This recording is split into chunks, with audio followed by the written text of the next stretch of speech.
The Book of Tea. By Okakura Kakuzō. The Cup of Humanity. Tea began as a medicine and grew into a beverage. In China, in the 8th century, it entered the realm of poetry as one of the polite amusements. The 15th century saw Japan ennoble it into a religion of aestheticism, Taoism. Taoism is a cult founded on the adoration of the beautiful among the sordid facts of everyday existence. It inculcates purity and harmony, the mystery of mutual charity, the romanticism of the social order. It is essentially a worship of the imperfect, as it is a tender attempt to accomplish something possible in this impossible thing we know as life. The philosophy of tea is not mere aestheticism in the ordinary acceptance of the term, for it expresses conjointly with ethics and religion our whole point of view about man and nature. It is hygiene, for it enforces cleanliness. It is economics, for it shows comfort in simplicity rather than in the complex and costly. It is moral geometry, inasmuch as it defines our sense of proportion to the universe. It represents the true spirit of Eastern democracy by making all its votaries aristocrats in taste. The long isolation of Japan from the rest of the world, so conducive to introspection, has been highly favorable to the development of Taoism. Our home and habits, costume and cuisine, porcelain, lacquer, painting, our very literature, all have been subject to its influence. No student of Japanese culture could ever ignore its presence. It has permeated the elegance of noble boudoirs, and entered the abode of the humble. Our peasants have learned to arrange flowers, our meanest laborer to offer his salutation to the rocks and waters. In our common parlance we speak of the man with no tea in him, when he is insusceptible to the serious-comic interests of the personal drama. Again we stigmatize the untamed aesthete who, regardless of the mundane tragedy, runs riot in the springtide of emancipated emotions, as one with too much tea in him. The outsider may indeed wonder at this seeming much ado about nothing. What a tempest in a teacup! He will say. But when we consider how small after all the cup of human enjoyment is, how soon overflowed with tears, how easily drained to the dregs in our quenchless thirst for infinity, we shall not blame ourselves for making so much of the teacup. Mankind has done worse. In the worship of Bacchus, we have sacrificed too freely, and we have even transfigured the gory image of Mars.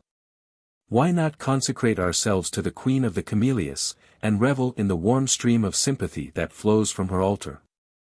In the liquid amber within the ivory porcelain, the initiated may touch the sweet reticence of Confucius, the piquancy of Lao Tse, and the ethereal aroma of Sakyamuni himself. Those who cannot feel the littleness of great things in themselves are apt to overlook the greatness of little things in others. The average Westerner, in his sleek complacency, will see in the tea ceremony but another instance of the 1,001 oddities which constitute the quaintness and childishness of the East to him. He was wont to regard Japan as barbarous while she indulged in the gentle arts of peace. He calls her civilized since she began to commit wholesale slaughter on Manchurian battlefields. Much comment has been given lately to the code of the samurai, the art of death which makes our soldiers exult in self-sacrifice, but scarcely any attention has been drawn to Taoism, which represents so much of our art of life. Fain would we remain barbarians, if our claim to civilization were to be based on the gruesome glory of war. Fain would we await the time when due respect shall be paid to our art and ideals. When will the West understand, or try to understand, the East? We Asiatics are often appalled by the curious web of facts and fancies which has been woven concerning us. We are pictured as living on the perfume of the lotus, if not on mice and cockroaches.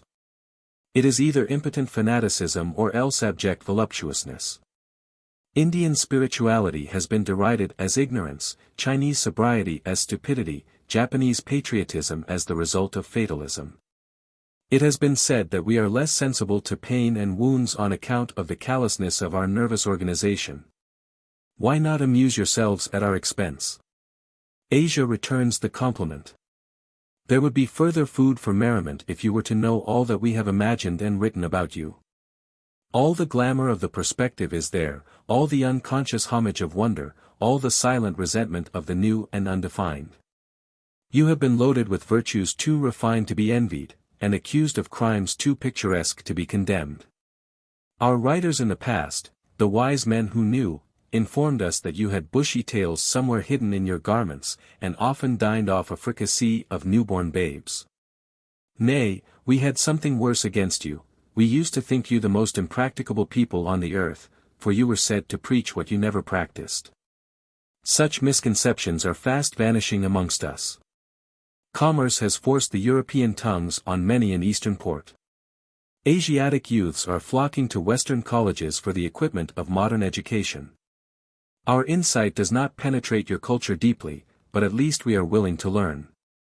Some of my compatriots have adopted too much of your customs and too much of your etiquette, in the delusion that the acquisition of stiff collars and tall silk hats comprised the attainment of your civilization. Pathetic and deplorable as such affectations are, they evince our willingness to approach the West on our knees. Unfortunately, the Western attitude is unfavorable to the understanding of the East. The Christian missionary goes to impart, but not to receive. Your information is based on the meager translations of our immense literature, if not on the unreliable anecdotes of passing travelers. It is rarely that the chivalrous pen of a Lafcadio Hearn or that of the author of The Web of Indian Life enlivens the Oriental darkness with the torch of our own sentiments. Perhaps I betray my own ignorance of the tea cult by being so outspoken. Its very spirit of politeness exacts that you say what you are expected to say, and no more. But I am not to be a polite teaist. So much harm has been done already by the mutual misunderstanding of the New World and the Old, that one need not apologize for contributing his tithe to the furtherance of a better understanding. The beginning of the 20th century would have been spared the spectacle of sanguinary warfare if Russia had condescended to know Japan better. What dire consequences to humanity lie in the contemptuous ignoring of Eastern problems. European imperialism, which does not disdain to raise the absurd cry of the yellow peril, fails to realize that Asia may also awaken to the cruel sense of the white disaster. You may laugh at us for having too much tea, but may we not suspect that you of the West have no tea in your constitution?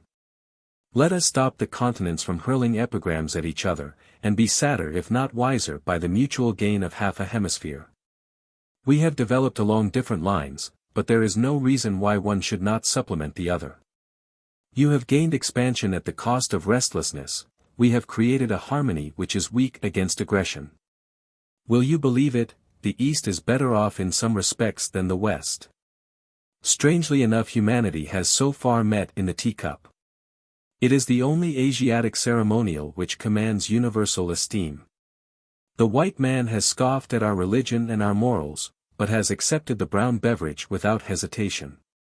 The afternoon tea is now an important function in Western society.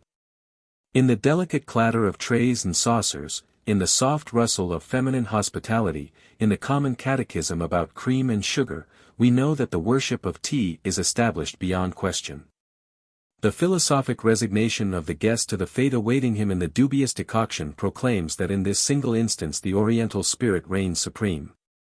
The earliest record of tea in European writing is said to be found in the statement of an Arabian traveler, that after the year 879 the main sources of revenue in Canton were the duties on salt and tea.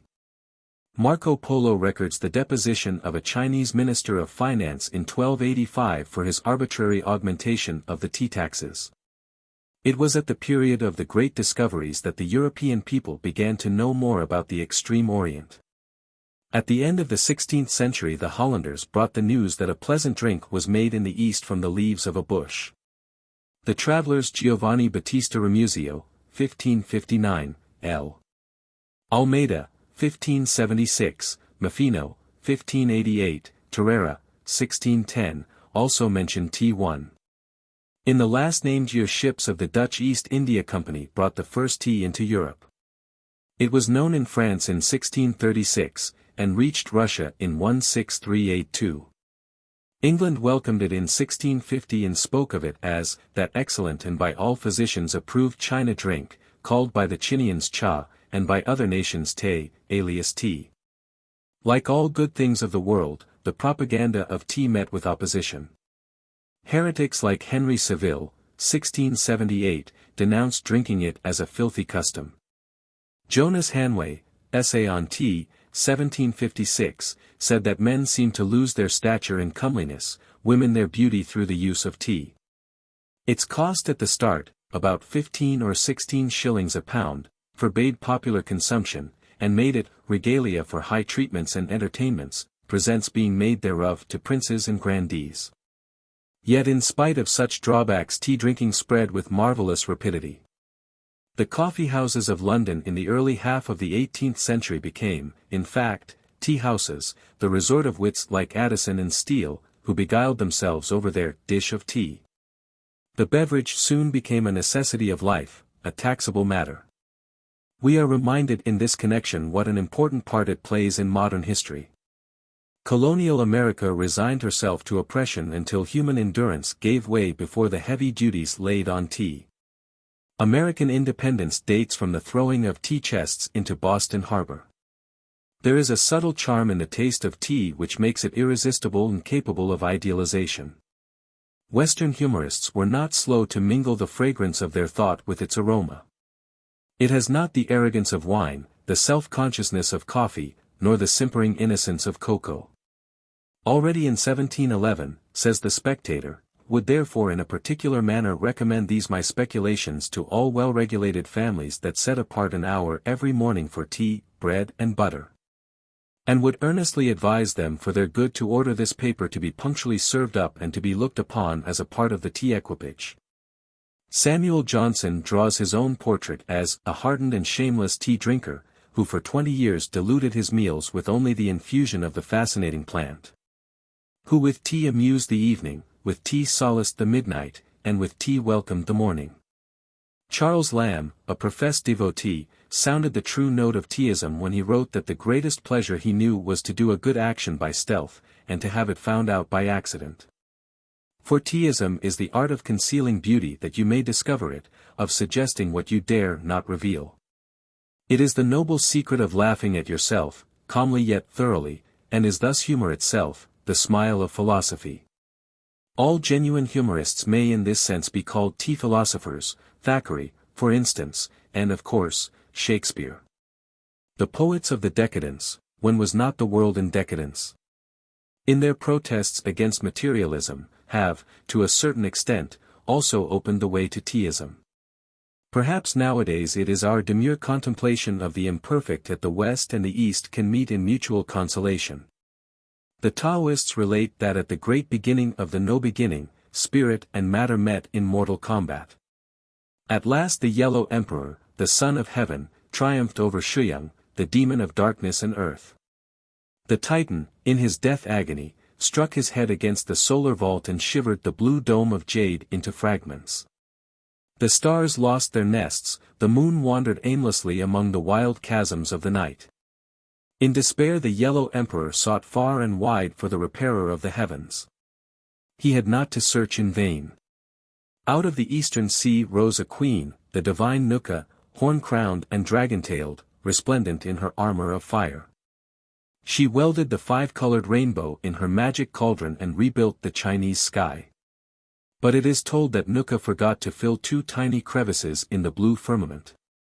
Thus began the dualism of love, 2 souls rolling through space and never at rest until they join together to complete the universe. Everyone has to build anew his sky of hope and peace. The heaven of modern humanity is indeed shattered in the cyclopean struggle for wealth and power. The world is groping in the shadow of egotism and vulgarity. Knowledge is bought through a bad conscience, benevolence practiced for the sake of utility. The East and the West, like 2 dragons tossed in a sea of ferment, in vain strive to regain the jewel of life. We need a Nuka again to repair the grand devastation, we await the great avatar. Meanwhile, let us have a sip of tea. The afternoon glow is brightening the bamboos, the fountains are bubbling with delight, the soughing of the pines is heard in our kettle. Let us dream of evanescence, and linger in the beautiful foolishness of things. How do you find this book? Any thoughts about the book or the author? Any suggestion for improvement? Please take a moment to share your thoughts in a comment. If you like it, share it with your friends who might enjoy it as well. Subscribe to keep in touch. Visit completeaudiobooks.com for more quality content. 2. The Schools of Tea. Tea is a work of art and needs a master hand to bring out its noblest qualities. We have good and bad tea, as we have good and bad paintings, generally the latter. There is no single recipe for making the perfect tea, as there are no rules for producing a Titian or a Cezanne. Each preparation of the leaves has its individuality, its special affinity with water and heat, its own method of telling a story. The truly beautiful must always be in it. How much do we not suffer through the constant failure of society to recognize this simple and fundamental law of art and life? Licholai, a Sung poet, has sadly remarked that there were three most deplorable things in the world: the spoiling of fine youths through false education, the degradation of fine art through vulgar admiration, and the utter waste of fine tea through incompetent manipulation. Like art, tea has its periods and its schools. Its evolution may be roughly divided into three main stages: the boiled tea, the whipped tea, and the steeped tea. We moderns belong to the last school. These several methods of appreciating the beverage are indicative of the spirit of the age in which they prevailed. For life is an expression, our unconscious actions the constant betrayal of our innermost thought. Confucius said that man hideth not. Perhaps we reveal ourselves too much in small things because we have so little of the great to conceal. The tiny incidents of daily routine are as much a commentary of racial ideals as the highest flight of philosophy or poetry. Even as the difference in favorite vintage marks the separate idiosyncrasies of different periods and nationalities of Europe, so the tea ideals characterized the various moods of Oriental culture. The cake tea which was boiled, the powdered tea which was whipped, the leaf tea which was steeped, marked the distinct emotional impulses of the Tang, the Sung, and the Ming dynasties of China. If we were inclined to borrow the much-abused terminology of art classification, we might designate them respectively: the classic, the romantic, and the naturalistic schools of tea.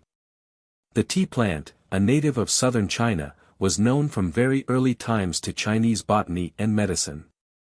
It is alluded to in the classics under the various names of Tu, Tsei, Chung, Ka, and Ming, and was highly prized for possessing the virtues of relieving fatigue, delighting the soul, strengthening the will, and repairing the eyesight.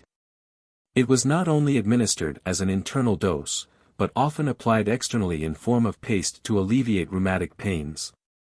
The Taoists claimed it as an important ingredient of the elixir of immortality. The Buddhists used it extensively to prevent drowsiness during their long hours of meditation. By the 4th and 5th centuries, tea became a favorite beverage among the inhabitants of the Yangtze Valley. It was about this time that modern ideograph cha was coined, evidently a corruption of the classic Tu. The poets of the southern dynasties have left some fragments of their fervent adoration of the froth of the liquid jade. Then emperors used to bestow some rare preparation of the leaves on their high ministers as a reward for eminent services. Yet the method of drinking tea at this stage was primitive in the extreme. The leaves were steamed, crushed in a mortar, made into a cake, and boiled together with rice, ginger, salt, orange peel, spices, milk, and sometimes with onions. The custom obtains at the present day among the Tibetans and various Mongolian tribes, who make a curious syrup of these ingredients. The use of lemon slices by the Russians, who learned to take tea from the Chinese caravansaries, points to the survival of the ancient method. It needed the genius of the Tang dynasty to emancipate tea from its crude state and lead to its final idealization. With Luwu in the middle of the 8th century we have our first apostle of tea. He was born in an age when Buddhism, Taoism, and Confucianism were seeking mutual synthesis. The pantheistic symbolism of the time was urging one to mirror the universal in the particular. Luwu, a poet, saw in the tea service the same harmony and order which reigned through all things. In his celebrated work, the Chuking, the Holy Scripture of Tea, he formulated the Code of Tea. He has since been worshipped as the tutelary god of the Chinese tea merchants. The Chuking consists of 3 volumes and 10 chapters. In the first chapter Luwu treats of the nature of the tea plant, in the second of the implements for gathering the leaves, in the third of the selection of the leaves. According to him, the best quality of the leaves must have creases like the leathern boot of Tartar horsemen, curl like the dewlap of a mighty bullock, unfold like a mist rising out of a ravine, gleam like a lake touched by a zephyr, and be wet and soft like fine earth newly swept by rain. The fourth chapter is devoted to the enumeration and description of the 24 members of the tea equipage, beginning with the tripod brazier and ending with the bamboo cabinet for containing all these utensils. Here we notice Luo's predilection for Taoist symbolism. Also, it is interesting to observe in this connection the influence of tea on Chinese ceramics. The celestial porcelain, as is well known, had its origin in an attempt to reproduce the exquisite shade of jade, resulting, in the Tang dynasty, in the blue glaze of the south, and the white glaze of the north. Luo considered the blue as the ideal color for the teacup, as it lent additional greenness to the beverage, whereas the white made it look pinkish and distasteful. It was because he used cake tea. Later on, when the tea masters of Sung took to the powdered tea, they preferred heavy bowls of blue-black and dark brown. The Mings, with their steeped tea, rejoiced in light ware of white porcelain. In the fifth chapter, Luo describes the method of making tea. He eliminates all ingredients except salt. He dwells also on the much-discussed question of the choice of water and the degree of boiling it. According to him, the mountain spring is the best, the river water and the spring water come next in the order of excellence. There are 3 stages of boiling. The first boil is when the little bubbles like the eye of fishes swim on the surface. The second boil is when the bubbles are like crystal beads rolling in a fountain. The third boil is when the billows surge wildly in the kettle. The cake tea is roasted before the fire until it becomes soft like a baby's arm and is shredded into powder between pieces of fine paper. Salt is put in the first boil, the tea in the second. At the third boil, a dipperful of cold water is poured into the kettle to settle the tea and revive the youth of the water. Then the beverage was poured into cups and drunk. Oh nectar! The filmy leaflet hung like scaly clouds in a serene sky or floated like water lilies on emerald streams.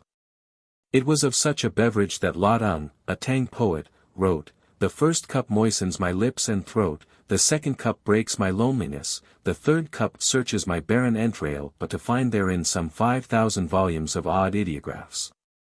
The fourth cup raises a slight perspiration, all the wrong of life passes away through my pores.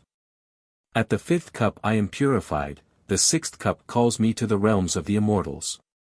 The seventh cup, but I could take no more. I only feel the breath of cool wind that rises in my sleeves. Where is horizon? 3 Let me ride on this sweet breeze and waft away thither." The remaining chapters of the Chuking treat of the vulgarity of the ordinary methods of tea drinking, a historical summary of illustrious tea drinkers, the famous tea plantations of China, the possible variations of the tea service and illustrations of the tea utensils. The last is unfortunately lost. The appearance of the Chuking must have created considerable sensation at the time. Luo was befriended by the Emperor Taisung, 763–779, and his fame attracted many followers. Some exquisites were said to have been able to detect the tea made by Luo from that of his disciples. One Mandarin has his name immortalized by his failure to appreciate the tea of this great master.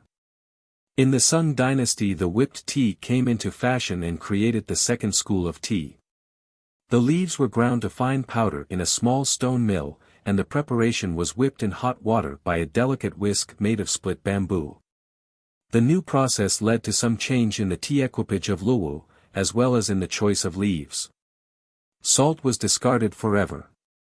The enthusiasm of the Sung people for tea knew no bounds. Epicures vied with each other in discovering new varieties, and regular tournaments were held to decide their superiority.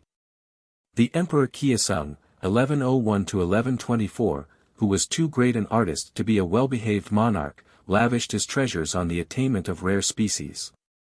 He himself wrote a dissertation on the 20 kinds of tea, among which he prizes the white tea as of the rarest and finest quality.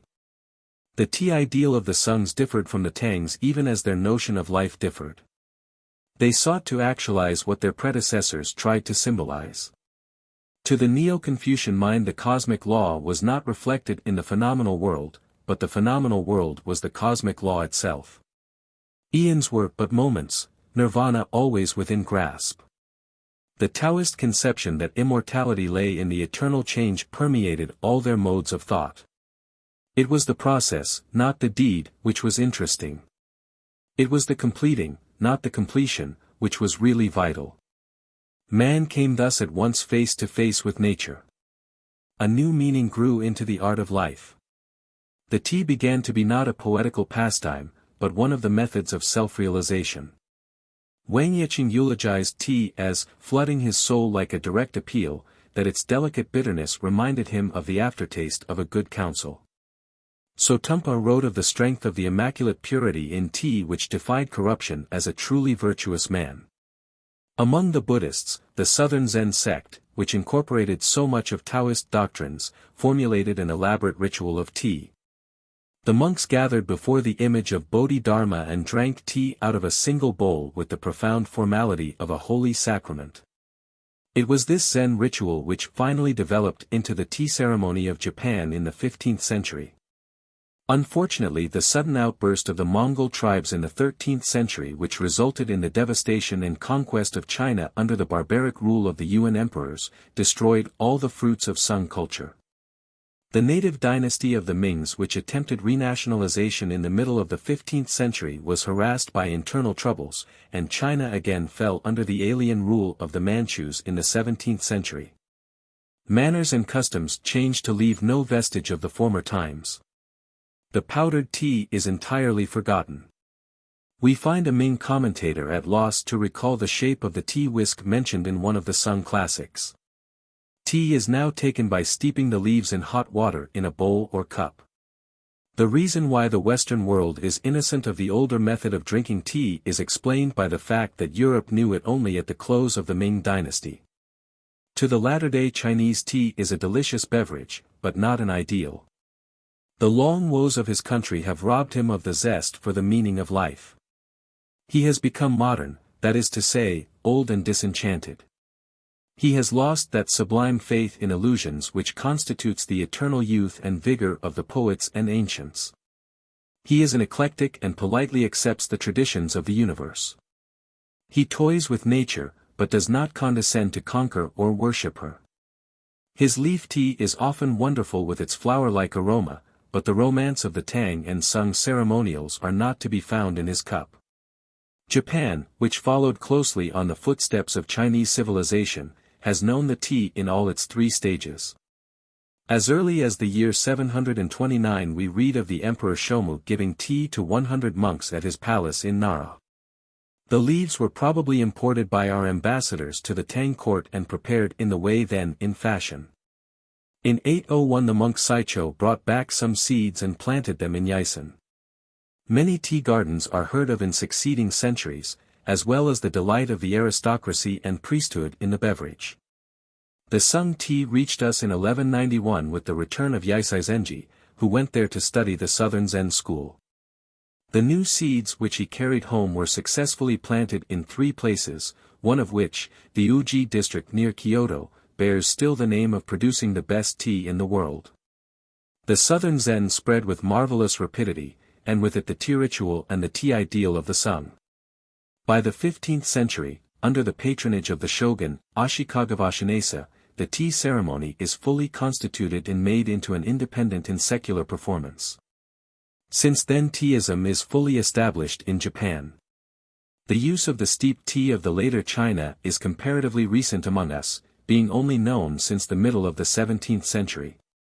It has replaced the powdered tea in ordinary consumption, though the latter still continues to hold its place as the tea of teas.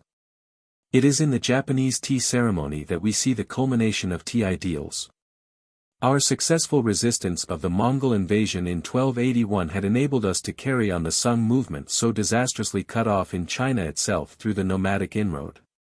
Tea with us became more than an idealization of the form of drinking.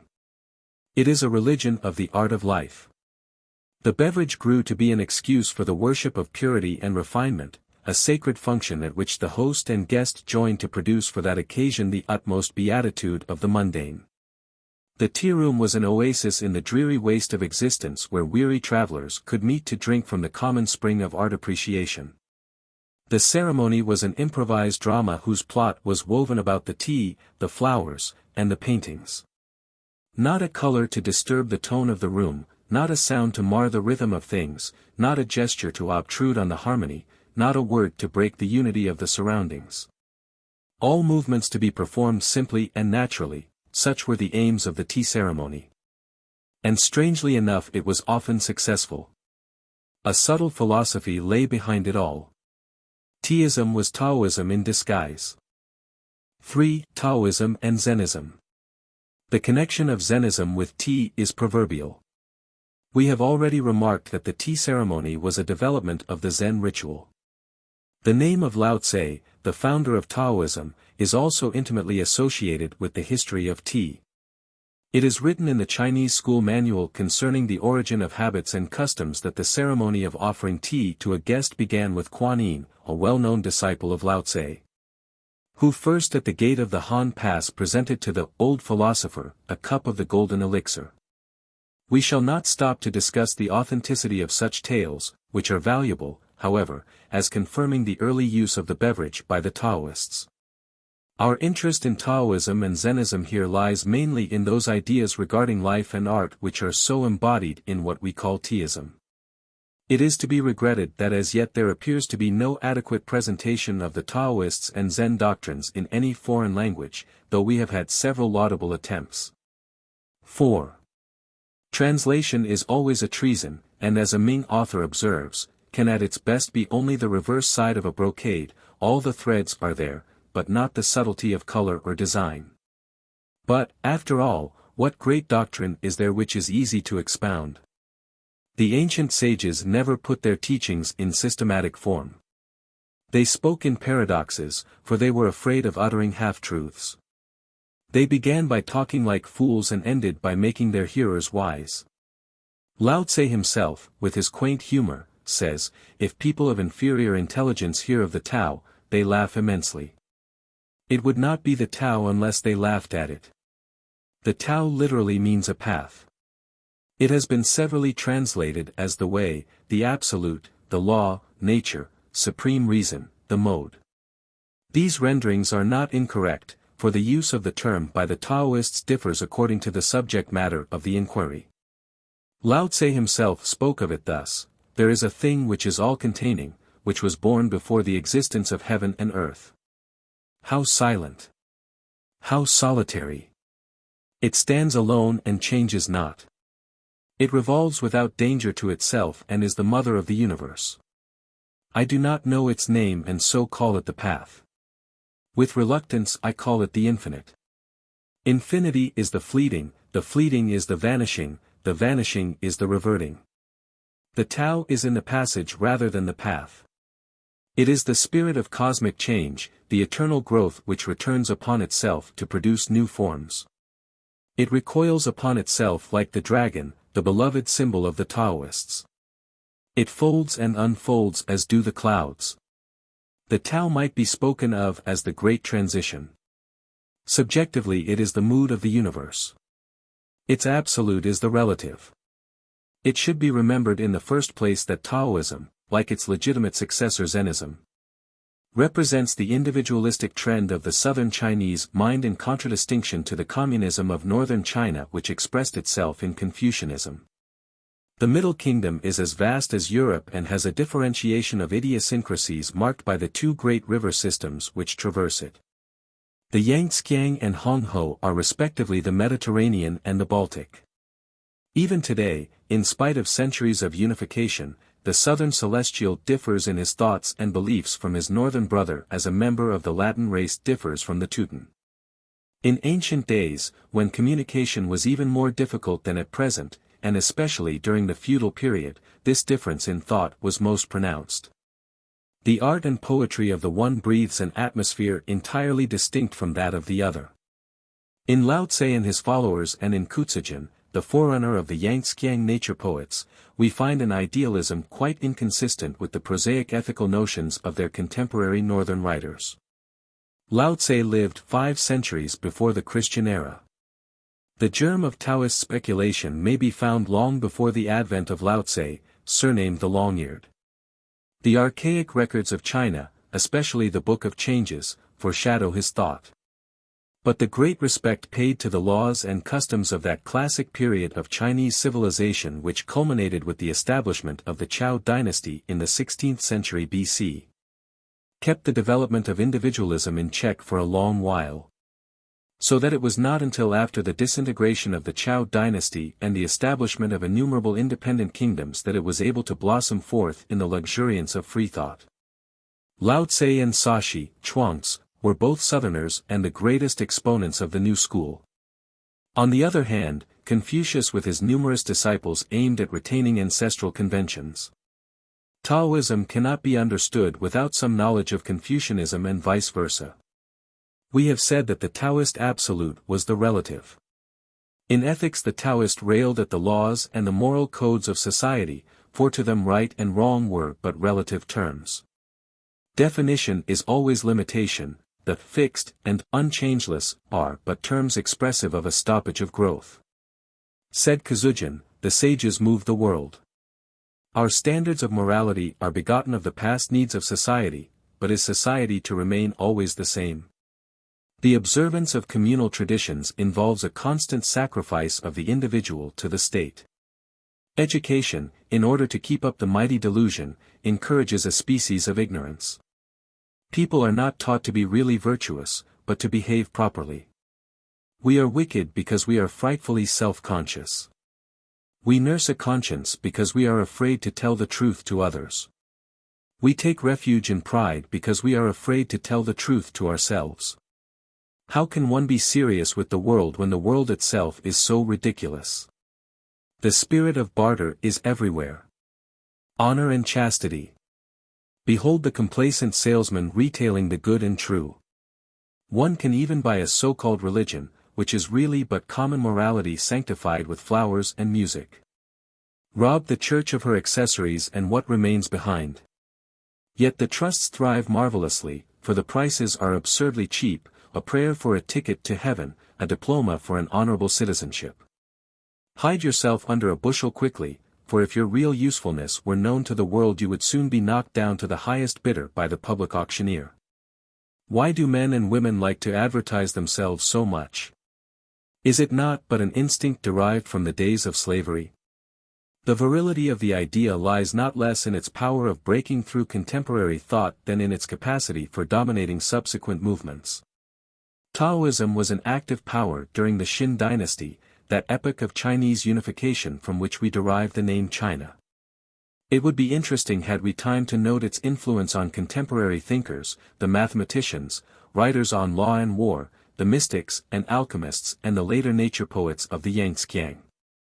We should not even ignore those speculators on reality who doubted whether a white horse was real because he was white, or because he was solid, nor the conversationalists of the 6 dynasties who, like the Zen philosophers, reveled in discussions concerning the pure and the abstract.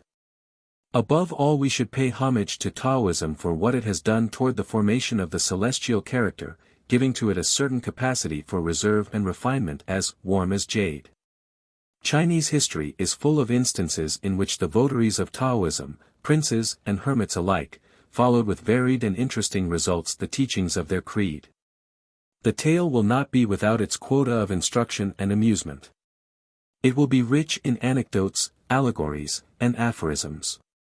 We would fain be on speaking terms with the delightful emperor who never died because he had never lived. We may ride the wind with Litsa and find it absolutely quiet because we ourselves are the wind, or dwell in mid-air with the aged one of the Hong Ho, who lived betwixt heaven and earth because he was subject to neither the one nor the other. Even in that grotesque apology for Taoism which we find in China at the present day, we can revel in a wealth of imagery impossible to find in any other cult. But the chief contribution of Taoism to Asiatic life has been in the realm of aesthetics. Chinese historians have always spoken of Taoism as the art of being in the world, for it deals with the present, ourselves. It is in us that God meets with nature, and yesterday parts from tomorrow. The present is the moving infinity, the legitimate sphere of the relative. Relativity seeks adjustment, adjustment is art. The art of life lies in a constant readjustment to our surroundings. Taoism accepts the mundane as it is and, unlike the Confucians or the Buddhists, tries to find beauty in our world of woe and worry. The Sung allegory of the three vinegar tasters explains admirably the trend of the three doctrines. Sakyamuni, Confucius, and Lao Tse once stood before a jar of vinegar, the emblem of life, and each dipped in his finger to taste the brew. The matter-of-fact Confucius found it sour, the Buddha called it bitter, and Lao Tse pronounced it sweet. The Taoists claimed that the comedy of life could be made more interesting if everyone would preserve the unities. To keep the proportion of things and give place to others without losing one's own position was the secret of success in the mundane drama. We must know the whole play in order to properly act our parts.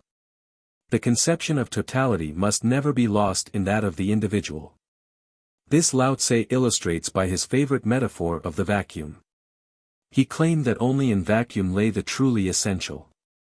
The reality of a room, for instance, was to be found in the vacant space enclosed by the roof and the walls, not in the roof and walls themselves. The usefulness of a water pitcher dwelt in the emptiness where water might be put, not in the form of the pitcher or the material of which it was made. Vacuum is all-potent because all-containing. In vacuum alone motion becomes possible. One who could make of himself a vacuum into which others might freely enter would become master of all situations. The whole can always dominate the part. These Taoists' ideas have greatly influenced all our theories of action, even to those of fencing and wrestling. Jiu-jitsu, the Japanese art of self-defense, owes its name to a passage in the Tao Te Ching. In jiu-jitsu one seeks to draw out and exhaust the enemy's strength by non-resistance, vacuum, while conserving one's own strength for victory in the final struggle. In art the importance of the same principle is illustrated by the value of suggestion. In leaving something unsaid the beholder is given a chance to complete the idea and thus a great masterpiece irresistibly rivets your attention until you seem to become actually a part of it. A vacuum is there for you to enter and fill up the full measure of your aesthetic emotion. He who had made himself master of the art of living was the real man of the Taoist. At birth he enters the realm of dreams only to awaken to reality at death. He tempers his own brightness in order to merge himself into the obscurity of others. He is reluctant, as one who crosses a stream in winter. Hesitating as one who fears the neighborhood, respectful, like a guest, trembling, like ice that is about to melt, unassuming, like a piece of wood not yet carved, vacant, like a valley, formless, like troubled waters. To him the three jewels of life were pity, economy, and modesty.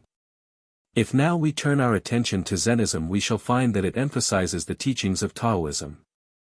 Zen is a name derived from the Sanskrit word dhyana, which signifies meditation. It claims that through consecrated meditation may be attained supreme self-realization. Meditation is one of the 6 ways through which Buddhahood may be reached, and the Zen sectarians affirm that Sakyamuni laid special stress on this method in his later teachings, handing down the rules to his chief disciple Kashyapa. According to their tradition Kashyapa, the first Zen patriarch, imparted the secret to Ananda, who in turn passed it on to successive patriarchs until it reached Bodhidharma, the 28th. Bodhidharma came to northern China in the early half of the 6th century and was the first patriarch of Chinese Zen. There is much uncertainty about the history of these patriarchs and their doctrines. In its philosophical aspect early Zennism seems to have affinity on one hand to the Indian negativism of Nagarjuna and on the other to the Nan philosophy formulated by Sankaracharya. The first teaching of Zen as we know it at the present day must be attributed to the 6th Chinese patriarch Yeno, 637–713, founder of Southern Zen, so-called from the fact of its predominance in southern China. He is closely followed by the great Beiso, died 788, who made of Zen a living influence in celestial life. Hyakujo, 719–814, the pupil of Beiso, first instituted the Zen monastery and established a ritual and regulations for its government. In the discussions of the Zen school after the time of Beisho we find the play of the Yang-Qiang mind causing an accession of native modes of thought in contrast to the former Indian idealism. Whatever sectarian pride may assert to the contrary, one cannot help being impressed by the similarity of Southern Zen to the teachings of Lao Tse and the Taoist conversationalists. In the Tao Te Ching we already find allusions to the importance of self-concentration and the need of properly regulating the breath, essential points in the practice of Zen meditation. Some of the best commentaries on the Book of Lao Tse have been written by Zen scholars. Zennism, like Taoism, is the worship of relativity. One master defines Zen as the art of feeling the polar star in the southern sky. Truth can be reached only through the comprehension of opposites. Again, Zennism, like Taoism, is a strong advocate of individualism. Nothing is real except that which concerns the working of our own minds. Yeno, the sixth patriarch, once saw two monks watching the flag of a pagoda fluttering in the wind. One said, "It is the wind that moves," the other said, "It is the flag that moves." But Yeno explained to them that the real movement was neither of the wind or the flag, but of something within their own minds. Hyakujo was walking in the forest with a disciple when a hare scurried off at their approach. "Why does the hare fly from you?" asked Hyakujo. "Because he is afraid of me," was the answer. "No," said the master, "it is because you have murderous instinct." The dialogue recalls that of Sashi Chonks, the Taoist. One day Sashi was walking on the bank of a river with a friend. "How delightfully the fishes are enjoying themselves in the water," exclaimed Sashi. His friend spake to him thus, "You are not a fish. How do you know that the fishes are enjoying themselves?" "You are not myself," returned Sashi, "how do you know that I do not know that the fishes are enjoying themselves?" Zen was often opposed to the precepts of orthodox Buddhism even as Taoism was opposed to Confucianism. To the transcendental insight of the Zen, words were but an encumbrance to thought. The whole sway of Buddhist scriptures only commentaries on personal speculation. The followers of Zen aimed at direct communion with the inner nature of things, regarding their outward accessories only as impediments to a clear perception of truth. It was this love of the abstract that led the Zen to prefer black and white sketches to the elaborately colored paintings of the classic Buddhist school. Some of the Zen even became iconoclastic as a result of their endeavor to recognize the Buddha in themselves rather than through images and symbolism. We find Tenkawosho breaking up a wooden statue of Buddha on a wintry day to make a fire. "What sacrilege," said the horror-stricken bystander. "I wish to get the Shei 5 out of the ashes," calmly rejoined the Zen. "But you certainly will not get Shei from this image," was the angry retort, to which Tonka replied, "If I do not, this is certainly not a Buddha and I am committing no sacrilege." Then he turned to warm himself over the kindling fire. A special contribution of Zen to Eastern thought was its recognition of the mundane as of equal importance with the spiritual. It held that in the great relation of things there was no distinction of small and great, an atom possessing equal possibilities with the universe. The seeker for perfection must discover in his own life the reflection of the inner light. The organization of the Zen monastery was very significant of this point of view. To every member, except the abbot, was assigned some special work in the caretaking of the monastery, and curiously enough, to the novices was committed the lighter duties. While to the most respected and advanced monks were given the more irksome and menial tasks.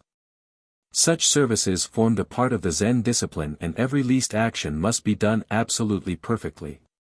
Thus many a weighty discussion ensued while weeding the garden, paring a turnip, or serving tea.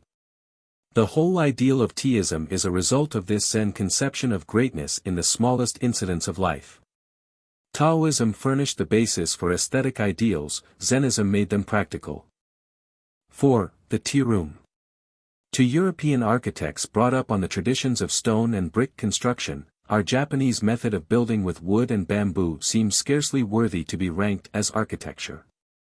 It is but quite recently that a competent student of Western architecture has recognized and paid tribute to the remarkable perfection of our great temple's 6. Such being the case as regards our classic architecture, we could hardly expect the outsider to appreciate the subtle beauty of the tea room, its principles of construction and decoration being entirely different from those of the West. The tea room, the sukiya, does not pretend to be other than a mere cottage, a straw hut, as we call it. The original ideographs for sukiya mean the abode of fancy. Latterly the various tea masters substituted various Chinese characters according to their conception of the tea room, and the term sukiya may signify the abode of vacancy or the abode of the unsymmetrical. It is an abode of fancy inasmuch as it is an ephemeral structure built to house a poetic impulse. It is an abode of vacancy inasmuch as it is devoid of ornamentation except for what may be placed in it to satisfy some aesthetic need of the moment.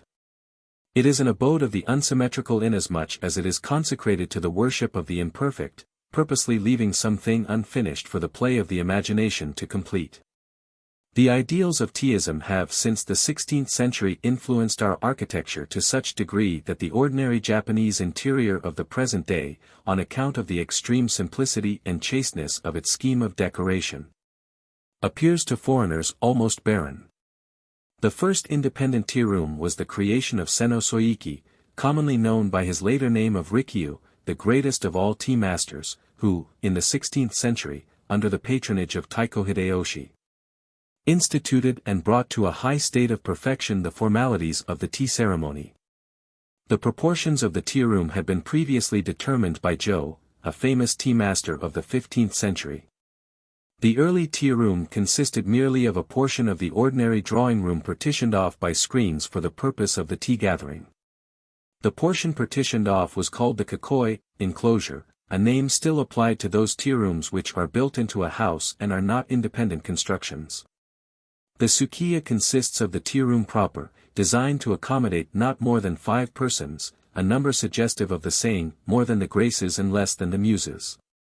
An anteroom, mitsuya, where the tea utensils are washed and arranged before being brought in, a portico, machiai, in which the guests wait until they receive the summons to enter the tea room. And a garden path, the roji, which connects the machiai with the tea room. The tea room is unimpressive in appearance. It is smaller than the smallest of Japanese houses, while the materials used in its construction are intended to give the suggestion of refined poverty. Yet we must remember that all this is the result of profound artistic forethought, and that the details have been worked out with care perhaps even greater than that expended on the building of the richest palaces and temples. A good tea room is more costly than an ordinary mansion, for the selection of its materials, as well as its workmanship, requires immense care and precision. Indeed, the carpenters employed by the tea masters form a distinct and highly honored class among artisans, their work being no less delicate than that of the makers of lacquer cabinets. The tea room is not only different from any production of Western architecture, but also contrasts strongly with the classical architecture of Japan itself. Our ancient noble edifices, whether secular or ecclesiastical, were not to be despised even as regards their mere size.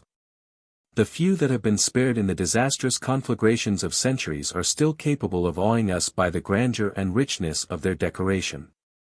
Huge pillars of wood from 2 to 3 feet in diameter and from 30 to 40 feet high, supported, by a complicated network of brackets, the enormous beams which groaned under the weight of the tile-covered roofs.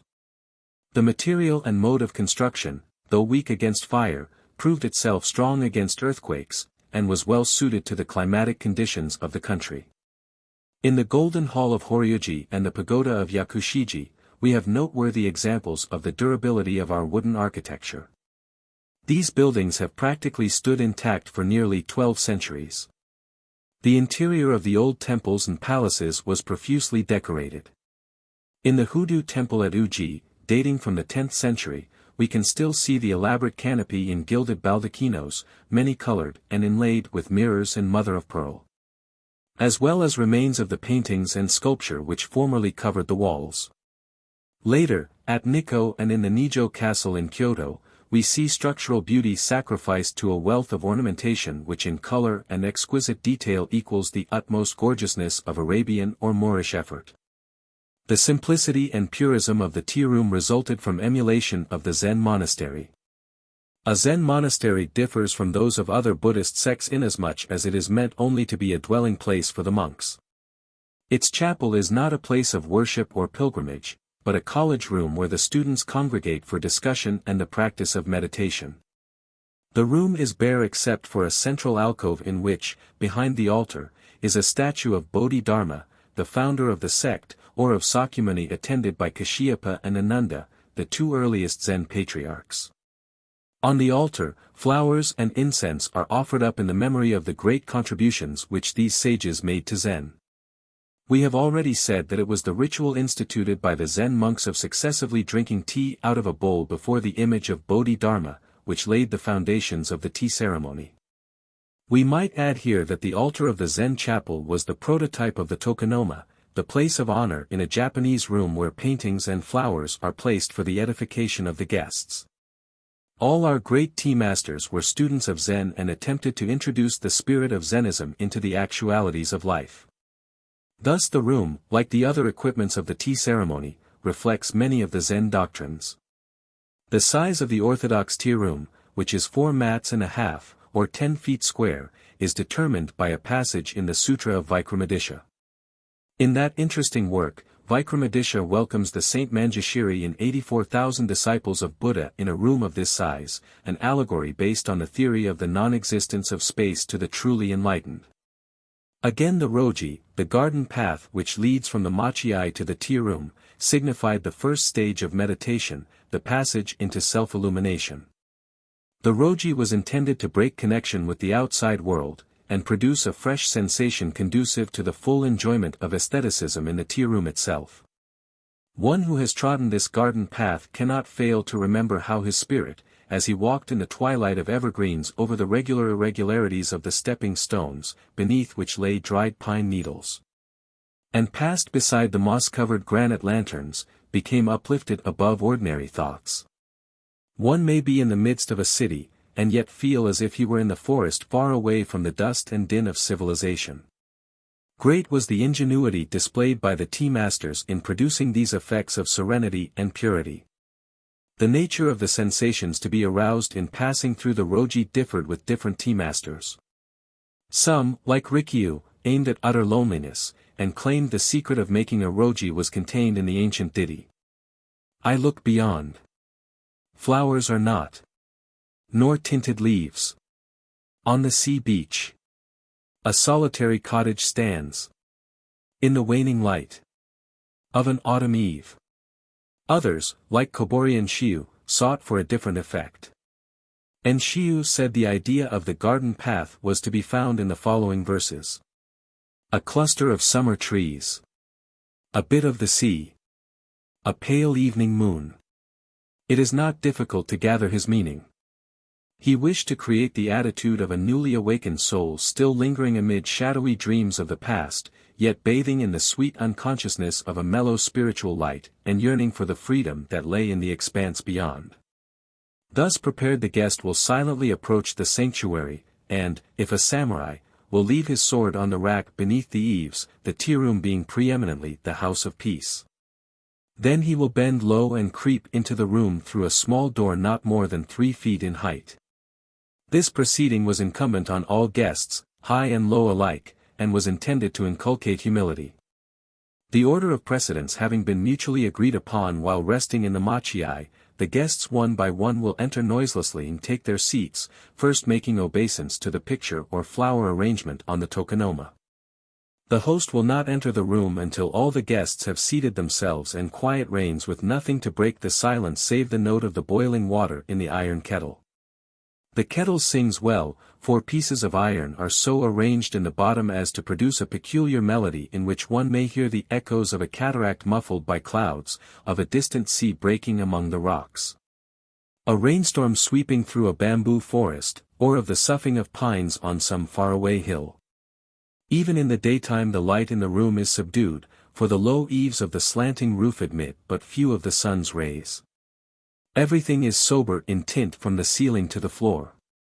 The guests themselves have carefully chosen garments of unobtrusive colors.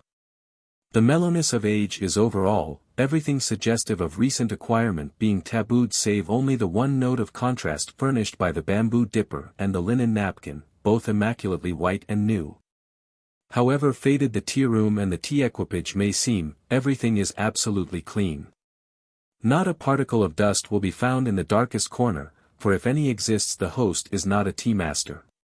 One of the first requisites of a tea master is the knowledge of how to sweep, clean, and wash, for there is an art in cleaning and dusting.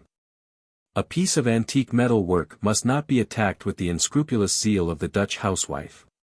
Dripping water from a flower vase need not be wiped away, for it may be suggestive of dew and coolness. In this connection there is a story of Rikyu which well illustrates the ideas of cleanliness entertained by the tea masters. Rikyu was watching his son Shon as he swept and watered the garden path. "Not clean enough," said Rikyu, when Shon had finished his task, and bade him try again. After a weary hour the son turned to Rikyu, "Father, there is nothing more to be done. The steps have been washed for the third time, the stone lanterns and the trees are well sprinkled with water, moss and lichens are shining with a fresh verdure. Not a twig, not a leaf have I left on the ground." "Young fool," chided the tea master, "that is not the way a garden path should be swept." Saying this, Rikyu stepped into the garden, shook a tree and scattered over the garden gold and crimson leaves, scraps of the brocade of autumn. What Rikyu demanded was not cleanliness alone, but the beautiful and the natural also. The name, Abode of Fancy, implies a structure created to meet some individual artistic requirement. The tea room is made for the tea master, not the tea master for the tea room.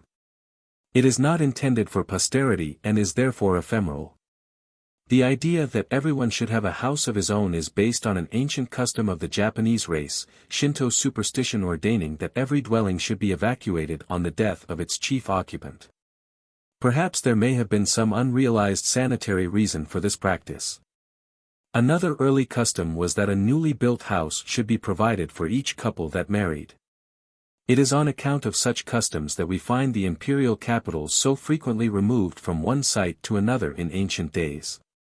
The rebuilding, every 20 years, of Ise Temple, the supreme shrine of the sun goddess, is an example of one of these ancient rites which still obtain at the present day. The observance of these customs was only possible with some form of construction as that furnished by our system of wooden architecture, easily pulled down, easily built up. A more lasting style, employing brick and stone, would have rendered migrations impracticable, as indeed they became when the more stable and massive wooden construction of China was adopted by us after the Nara period. With the predominance of Zen individualism in the 15th century, however, the old idea became imbued with a deeper significance as conceived in connection with the tea room. Zennism, with the Buddhist theory of evanescence and its demands for the mastery of spirit over matter, recognized the house only as a temporary refuge for the body. The body itself was but as a hut in the wilderness, a flimsy shelter made by tying together the grasses that grew around. When these ceased to be bound together they again became resolved into the original waste. In the tea room fugitiveness is suggested in the thatched roof, frailty in the slender pillars, lightness in the bamboo support, apparent carelessness in the use of commonplace materials. The eternal is to be found only in the spirit which, embodied in these simple surroundings, beautifies them with the subtle light of its refinement. That the tea room should be built to suit some individual taste is an enforcement of the principle of vitality in art. Art, to be fully appreciated, must be true to contemporaneous life. It is not that we should ignore the claims of posterity, but that we should seek to enjoy the present more. It is not that we should disregard the creations of the past, but that we should try to assimilate them into our consciousness. Slavish conformity to traditions and formulas fetters the expression of individuality in architecture. We can but weep over the senseless imitations of European buildings which one beholds in modern Japan. We marvel why, among the most progressive Western nations, architecture should be so devoid of originality, so replete with repetitions of obsolete styles. Perhaps we are passing through an age of democratization in art, while awaiting the rise of some princely master who shall establish a new dynasty. Would that we loved the ancients more and copied them less. It has been said that the Greeks were great because they never drew from the antique. The term, abode of vacancy, besides conveying the Taoist theory of the all-containing, involves the conception of a continued need of change in decorative motives. The tea room is absolutely empty, except for what may be placed there temporarily to satisfy some aesthetic mood. Some special art object is brought in for the occasion, and everything else is selected and arranged to enhance the beauty of the principal theme. One cannot listen to different pieces of music at the same time, a real comprehension of the beautiful being possible only through concentration upon some central motive. Thus it will be seen that the system of decoration in our tea rooms is opposed to that which obtains in the West, where the interior of a house is often converted into a museum. To a Japanese, accustomed to simplicity of ornamentation and frequent change of decorative method, a Western interior permanently filled with a vast array of pictures, statuary, and bric-a-brac gives the impression of mere vulgar display of riches. It calls for a mighty wealth of appreciation to enjoy the constant sight of even a masterpiece. And limitless indeed must be the capacity for artistic feeling in those who can exist day after day in the midst of such confusion of color and form as is to be often seen in the homes of Europe and America. The abode of the unsymmetrical suggests another phase of our decorative scheme. The absence of symmetry in Japanese art objects has been often commented on by Western critics. This, also, is a result of a working out through Zennism of Taoist ideals. Confucianism, with its deep-seated idea of dualism, and Northern Buddhism with its worship of a trinity, were in no way opposed to the expression of symmetry. As a matter of fact, if we study the ancient bronzes of China or the religious arts of the Tang dynasty and the Nara period, we shall recognize a constant striving after symmetry. The decoration of our classical interiors was decidedly regular in its arrangement. The Taoist and Zen conception of perfection, however, was different. The dynamic nature of their philosophy laid more stress upon the process through which perfection was sought than upon perfection itself. True beauty could be discovered only by one who mentally completed the incomplete. The virility of life and art lay in its possibilities for growth. In the tea room it is left for each guest in imagination to complete the total effect in relation to himself. Since Zennism has become the prevailing mode of thought, the art of the extreme Orient has purposefully avoided the symmetrical as expressing not only completion, but repetition. Uniformity of design was considered fatal to the freshness of imagination. Thus, landscapes, birds, and flowers became the favorite subjects for depiction rather than the human figure, the latter being present in the person of the beholder himself. We are often too much in evidence as it is, and in spite of our vanity even self-regard is apt to become monotonous. In the tea room the fear of repetition is a constant presence. The various objects for the decoration of a room should be so selected that no color or design shall be repeated. If you have a living flower, a painting of flowers is not allowable. If you are using a round kettle, the water pitcher should be angular. A cup with a black glaze should not be associated with a tea caddy of black lacquer. In placing a vase of an incense burner on the tokonoma, care should be taken not to put it in the exact center, lest it divide the space into equal halves. The pillar of the tokonoma should be of a different kind of wood from the other pillars, in order to break any suggestion of monotony in the room. Here again the Japanese method of interior decoration differs from that of the Occident, where we see objects arrayed symmetrically on mantelpieces and elsewhere. In Western houses we are often confronted with what appears to us useless reiteration. We find it trying to talk to a man while his full-length portrait stares at us from behind his back. We wonder which is real, he of the picture or he who talks, and feel a curious conviction that one of them must be fraud. Many a time have we sat at a festive board contemplating, with a secret shock to our digestion, the representation of abundance on the dining-room walls. Why these pictured victims of chase and sport, the elaborate carvings of fishes and fruit? Why the display of family plates, reminding us of those who have dined and are dead? The simplicity of the tea room and its freedom from vulgarity make it truly a sanctuary from the vexations of the outer world. There and there alone one can consecrate himself to undisturbed adoration of the beautiful. In the 16th century the tea room afforded a welcome respite from labor to the fierce warriors and statesmen engaged in the unification and reconstruction of Japan. In the 17th century, after the strict formalism of the Tokugawa rule had been developed, it offered the only opportunity possible for the free communion of artistic spirits. Before a great work of art there was no distinction between daimyo, samurai, and commoner. Nowadays industrialism is making true refinement more and more difficult all the world over. Do we not need the tea room more than ever? Art appreciation. Have you heard the Taoist tale of the taming of the harp? Once in the hoary ages in the ravine of Lungmen 7 stood a kiri tree, a veritable king of the forest. It reared its head to talk to the stars. Its roots struck deep into the earth, mingling their bronzed coils with those of the silver dragon that slept beneath. And it came to pass that a mighty wizard made of this tree a wondrous harp, whose stubborn spirit should be tamed but by the greatest of musicians. For long the instrument was treasured by the Emperor of China, but all in vain were the efforts of those who in turn tried to draw melody from its strings. In response to their utmost strivings there came from the harp but harsh notes of disdain, ill according with the songs they fain would sing. The harp refused to recognize a master. At last came Peiwo, the prince of harpists.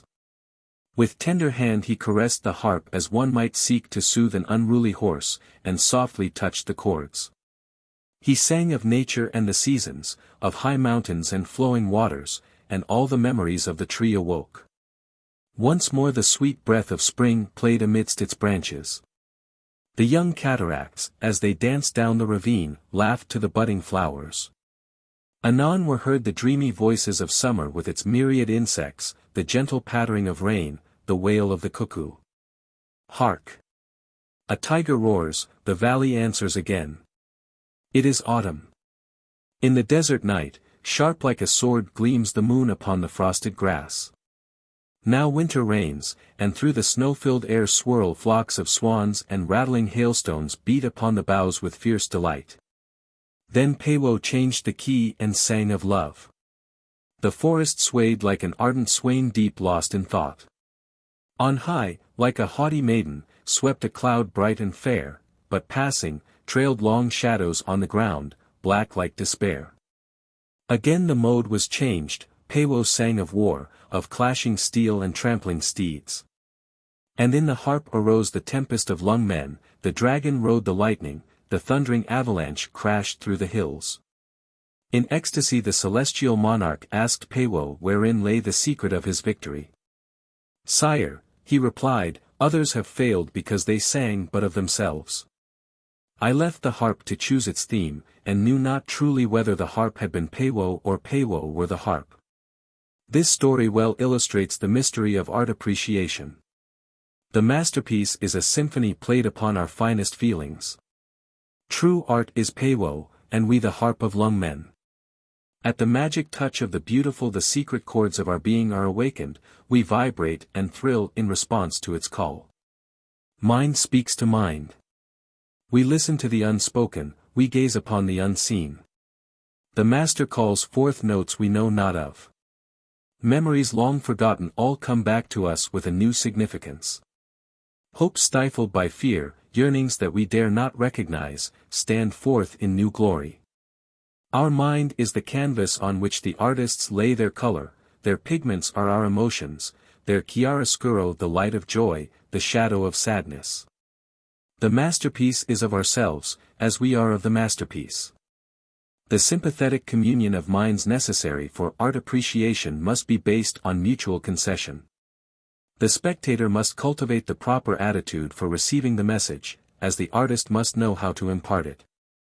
The tea master, Koborian Shiu, himself a daimyo, has left to us these memorable words, approach a great painting as thou wouldst approach a great prince. In order to understand a masterpiece, you must lay yourself low before it and await with bated breath its least utterance. An eminent Sung critic once made a charming confession. Said he, in my young days I praised the master whose pictures I liked, but as my judgment matured I praised myself for liking what the masters had chosen to have me like. It is to be deplored that so few of us really take pains to study the moods of the masters. In our stubborn ignorance we refuse to render them this simple courtesy, and thus often miss the rich repast of beauty spread before our very eyes. A master has always something to offer, while we go hungry solely because of our own lack of appreciation. To the sympathetic a masterpiece becomes a living reality towards which we feel drawn in bonds of comradeship. The masters are immortal, for their loves and fears live in us over and over again. It is rather the soul than the hand, the man than the technique, which appeals to us. The more human the call, the deeper is our response. It is because of this secret understanding between the master and ourselves that in poetry or romance we suffer and rejoice with the hero and heroine. Chikamatsu, our Japanese Shakespeare, has laid down as one of the first principles of dramatic composition the importance of taking the audience into the confidence of the author. Several of his pupils submitted plays for his approval, but only one of the pieces appealed to him. It was a play somewhat resembling the Comedy of Errors, in which twin brethren suffer through mistaken identity. This, said Chikamatsu, has the proper spirit of the drama, for it takes the audience into consideration. The public is permitted to know more than the actors. It knows where the mistake lies, and pities the poor figures on the board who innocently rush to their fate. The great masters both of the East and the West never forgot the value of suggestion as a means for taking the spectator into their confidence. Who can contemplate a masterpiece without being awed by the immense vista of thought presented to our consideration? How familiar and sympathetic are they all, how cold in contrast the modern commonplaces. In the former we feel the warm outpouring of a man's heart, in the latter only a formal salute. Engrossed in his technique, the modern rarely rises above himself. Like the musicians who vainly invoke the lungmen harp, he sings only of himself. His works may be nearer science, but are further from humanity. We have an old saying in Japan that a woman cannot love a man who is truly vain, for there is no crevice in his heart for love to enter and fill up. In art vanity is equally fatal to sympathetic feeling, whether on the part of the artist or the public. Nothing is more hallowing than the union of kindred spirits in art. At the moment of meeting, the art lover transcends himself. At once he is and is not. He catches a glimpse of infinity, but words cannot voice his delight, for the eye has no tongue. Freed from the fetters of matter, his spirit moves in the rhythm of things. It is thus that art becomes akin to religion and ennobles mankind. It is this which makes a masterpiece something sacred. In the old days the veneration in which the Japanese held the work of the great artist was intense. The tea masters guarded their treasures with religious secrecy, and it was often necessary to open a whole series of boxes, one within another, before reaching the shrine itself, the silken wrapping within whose soft folds lay the Holy of Holies. Rarely was the object exposed to view, and then only to the initiated. At the time when Teaism was in the ascendancy the Taiko's generals would be better satisfied with the present of a rare work of art than a large grant of territory as a reward of victory. Many of our favorite dramas are based on the loss and recovery of a noted masterpiece. For instance, in one play The Palace of Lord Hosokawa, in which was preserved the celebrated painting of Daruma by Sessen, suddenly takes fire through the negligence of the samurai in charge. Resolved at all hazards to rescue the precious painting, he rushes into the burning building and seizes the kakemono, only to find all means of exit cut off by the flames. Thinking only of the picture, he slashes open his body with his sword, wraps his torn sleeve about the sessen and plunges it into the gaping wound. The fire is at last extinguished. Among the smoking embers is found a half-consumed corpse, within which reposes the treasure uninjured by the fire. Horrible as such tales are, they illustrate the great value that we set upon a masterpiece, as well as the devotion of a trusted samurai. We must remember, however, that art is of value only to the extent that it speaks to us. It might be a universal language if we ourselves were universal in our sympathies. Our finite nature, the power of tradition and conventionality, as well as our hereditary instincts, restrict the scope of our capacity for artistic enjoyment. Our very individuality establishes in one sense a limit to our understanding, and our aesthetic personality seeks its own affinities in the creations of the past. It is true that with cultivation our sense of art appreciation broadens, and we become able to enjoy many hitherto unrecognized expressions of beauty. But, after all, we see only our own image in the universe, our particular idiosyncrasies dictate the mode of our perceptions. The tea masters collected only objects which fell strictly within the measure of their individual appreciation. One is reminded in this connection of a story concerning Kobori Enshiu. Enshiu was complimented by his disciples on the admirable taste he had displayed in the choice of his collection. Said they, "Each piece is such that no one could help admiring. It shows that you had better taste than had Rikyu, for his collection could only be appreciated by one beholder in 1,000. Sorrowfully Enshiu replied, "This only proves how commonplace I am. The great Rikyu dared to love only those objects which personally appealed to him, whereas I unconsciously cater to the taste of the majority." Verily, Rikyu was one in 1,000 among tea masters. It is much to be regretted that so much of the apparent enthusiasm for art at the present day has no foundation in real feeling. In this democratic age of ours men clamor for what is popularly considered the best, regardless of their feelings. They want the costly, not the refined, the fashionable, not the beautiful. To the masses, contemplation of illustrated periodicals, the worthy product of their own industrialism, would give more digestible food for artistic enjoyment than the early Italians or the Ashikaga masters, whom they pretend to admire. The name of the artist is more important to them than the quality of the work. As a Chinese critic complained many centuries ago, people criticize a picture by their ear. It is this lack of genuine appreciation that is responsible for the pseudo-classic horrors that today greet us wherever we turn. Another common mistake is that of confusing art with archaeology. The veneration born of antiquity is one of the best traits in the human character, and fain would we have it cultivated to a greater extent. The old masters are rightly to be honored for opening the path to future enlightenment. The mere fact that they have passed unscathed through centuries of criticism and come down to us still covered with glory commands our respect. But we should be foolish indeed if we valued their achievements simply on the score of age. Yet we allow our historical sympathy to override our aesthetic discrimination. We offer flowers of approbation when the artist is safely laid in his grave. The 19th century, pregnant with the theory of evolution, has moreover created in us the habit of losing sight of the individual in the species. A collector is anxious to acquire specimens to illustrate a period or a school, and forgets that a single masterpiece can teach us more than any number of the mediocre products of a given period or school. We classify too much and enjoy too little. The sacrifice of the aesthetic to the so-called scientific method of exhibition has been the bane of many museums.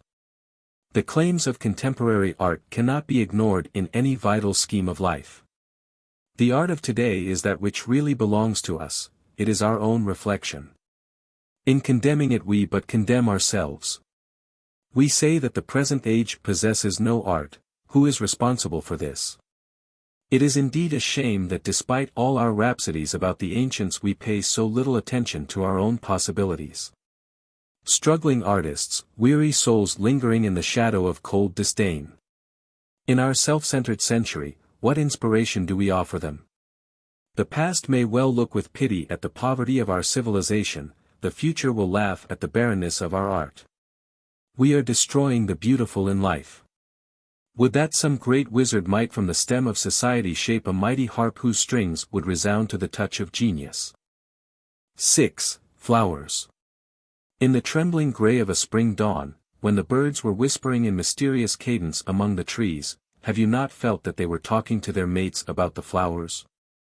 Surely with mankind the appreciation of flowers must have been coeval with the poetry of love. Where better than in a flower, sweet in its unconsciousness, fragrant because of its silence, can we image the unfolding of a virgin soul? The primeval man in offering the first garland to his maiden thereby transcended the brute. He became human in thus rising above the crude necessities of nature. He entered the realm of art when he perceived the subtle use of the useless. In joy or sadness, flowers are our constant friends. We eat, drink, sing, dance, and flirt with them. We wed and christen with flowers. We dare not die without them. We have worshipped with the lily, we have meditated with the lotus, we have charged in battle array with the rose and the chrysanthemum. We have even attempted to speak in the language of flowers. How could we live without them? It frightens one to conceive of a world bereft of their presence. What solace do they not bring to the bedside of the sick, what a light of bliss to the darkness of weary spirits. Their serene tenderness restores to us our waning confidence in the universe even as the intent gaze of a beautiful child recalls our lost hopes. When we are laid low in the dust it is they who linger in sorrow over our graves. Sad as it is, we cannot conceal the fact that in spite of our companionship with flowers we have not risen very far above the brute. Scratch the sheepskin and the wolf within us will soon show his teeth. It has been said that a man at 10 is an animal, at 20 a lunatic, at 30 a failure, at 40 a fraud, and at 50 a criminal. Perhaps he becomes a criminal because he has never ceased to be an animal. Nothing is real to us but hunger, nothing sacred except our own desires. Shrine after shrine has crumbled before our eyes, but one altar is forever preserved, that whereon we burn incense to the supreme idol, ourselves. Our God is great, and money is his prophet. We devastate nature in order to make sacrifice to him. We boast that we have conquered matter and forget that it is matter that has enslaved us. What atrocities do we not perpetrate in the name of culture and refinement? Tell me, gentle flowers, teardrops of the stars, standing in the garden, nodding your heads to the bees as they sing of the dews and the sunbeams, are you aware of the fearful doom that awaits you? Dream on, sway and frolic while you may in the gentle breezes of summer. Tomorrow a ruthless hand will close around your throats. You will be wrenched, torn asunder limb by limb, and borne away from your quiet homes. The wretch, she may be passing fair. She may say how lovely you are while her fingers are still moist with your blood. Tell me, will this be kindness? It may be your fate to be imprisoned in the hair of one whom you know to be heartless or to be thrust into the buttonhole of one who would not dare to look you in the face were you a man. It may even be your lot to be confined in some narrow vessel with only stagnant water to quench the maddening thirst that warns of ebbing life. Flowers, if you were in the land of the Mikado, you might sometime meet a dread personage armed with scissors and a tiny saw. He would call himself a master of flowers. He would claim the rights of a doctor and you would instinctively hate him, for you know a doctor always seeks to prolong the troubles of his victims. He would cut, bend, and twist you into those impossible positions which he thinks it proper that you should assume. He would contort your muscles and dislocate your bones like any osteopath. He would burn you with red-hot coals to stop your bleeding, and thrust wires into you to assist your circulation. He would diet you with salt, vinegar, alum, and sometimes, vitriol. Boiling water would be poured on your feet when you seemed ready to faint. It would be his boast that he could keep life within you for 2 or more weeks longer than would have been possible without his treatment. Would you not have preferred to have been killed at once when you were first captured? What were the crimes you must have committed during your past incarnation to warrant such punishment in this? The wanton waste of flowers among Western communities is even more appalling than the way they are treated by Eastern flower masters. The number of flowers cut daily to adorn the ballrooms and banquet tables of Europe and America, to be thrown away on the morrow, must be something enormous. If strung together they might garland a continent. Beside this utter carelessness of life, the guilt of the flower master becomes insignificant. He, at least, respects the economy of nature, selects his victims with careful foresight, and after death does honor to their remains. In the West the display of flowers seems to be a part of the pageantry of wealth, the fancy of a moment. Whither do they all go, these flowers, when the revelry is over? Nothing is more pitiful than to see a faded flower remorselessly flung upon a dung heap. Why were the flowers born so beautiful and yet so hapless? Insects can sting, and even the meekest of beasts will fight when brought to bay. The birds whose plumage is sought to deck some bonnet can fly from its pursuer, the furred animal whose coat you covet for your own may hide at your approach. Alas! The only flower known to have wings is the butterfly. All others stand helpless before the destroyer. If they shriek in their death agony, their cry never reaches our hardened ears. We are ever brutal to those who love and serve us in silence, but the time may come when, for our cruelty, we shall be deserted by these best friends of ours. Have you not noticed that the wild flowers are becoming scarcer every year? It may be that their wise men have told them to depart till man becomes more human. Perhaps they have migrated to heaven. Much may be said in favor of him who cultivates plants. The man of the pot is far more humane than he of the scissors. We watch with delight his concern about water and sunshine, his feuds with parasites, his horror of frosts, his anxiety when the buds come slowly, his rapture when the leaves attain their luster. In the East the art of floriculture is a very ancient one, and the loves of a poet and his favorite plant have often been recorded in story and song. With the development of ceramics during the Tang and Sung dynasties, we hear of wonderful receptacles made to hold plants, not pots, but jeweled palaces. A special attendant was detailed to wait upon each flower and to wash its leaves with soft brushes made of rabbit hair. It has been written that the peony should be bathed by a handsome maiden in full costume, that a winter plum should be watered by a pale, slender monk. In Japan, one of the most popular of the No dances, the Hachinoki, composed during the Ashikaga period, is based upon the story of an impoverished knight, who, on a freezing night, in lack of fuel for a fire, cuts his cherished plants in order to entertain a wandering friar. The friar is in reality no other than Hojo Tokiyori, the Haranau Rasket of our tales, and the sacrifice is not without its reward. This opera never fails to draw tears from a Tokyo audience even today. Great precautions were taken for the preservation of delicate blossoms. Emperor Huensung, of the Tang dynasty, hung tiny golden bells on the branches in his garden to keep off the birds. He it was who went off in the springtime with his court musicians to gladden the flowers with soft music. A quaint tablet, which tradition ascribes to Yoshitsune, the hero of our Arthurian legends, is still extant in one of the Japanese monasteries 9. It is a notice put up for the protection of a certain wonderful plum tree, and appeals to us with the grim humor of a warlike age. After referring to the beauty of the blossoms, the inscription says, "Whoever cuts a single branch of this tree shall forfeit a finger therefore." Would that such laws could be enforced nowadays against those who wantonly destroy flowers and mutilate objects of art. Yet even in the case of pot flowers we are inclined to suspect the selfishness of man. Why take the plants from their homes and ask them to bloom mid strange surroundings? Is it not like asking the birds to sing and mate cooped up in cages? Who knows but that the orchids feel stifled by the artificial heat in your conservatories and hopelessly long for a glimpse of their own southern skies? The ideal lover of flowers is he who visits them in their native haunts, like Taoyuan Mingten, who sat before a broken bamboo fence in converse with the wild chrysanthemum, or linwosing, losing himself amid mysterious fragrance as he wandered in the twilight among the plum blossoms of the western lake. 'Tis said that Chaumashi slept in a boat so that his dreams might mingle with those of the lotus.